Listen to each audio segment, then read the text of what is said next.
obviously just had an incredibly vivid proof of how intensely tied together national economies are in this globalized world of ours. So now we find even emerging economies that haven't invested in subprime mortgages are getting hammered.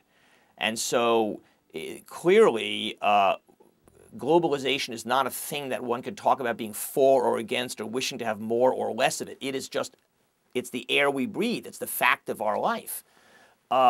And so the question is, how can this be used as a positive as opposed to as a negative? And I think trade is a key example.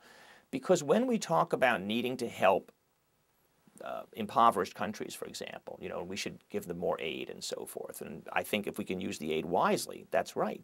But in general, those numbers are small compared to the kind of revenue that these countries can be receiving in a freer trade system.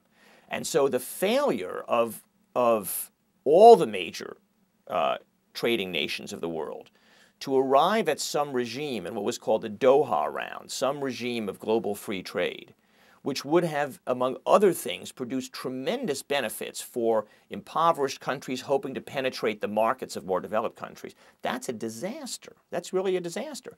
And it is fair to ask of Obama, who has, like any Democrat, needs to court unions and others who are very skeptical about free trade, it's fair to ask of Obama whether he is really going to commit himself to the kind of global trading regime which will bring real benefits to impoverished nations, especially if it means telling some American farmers, we can't keep giving you these subsidies anymore.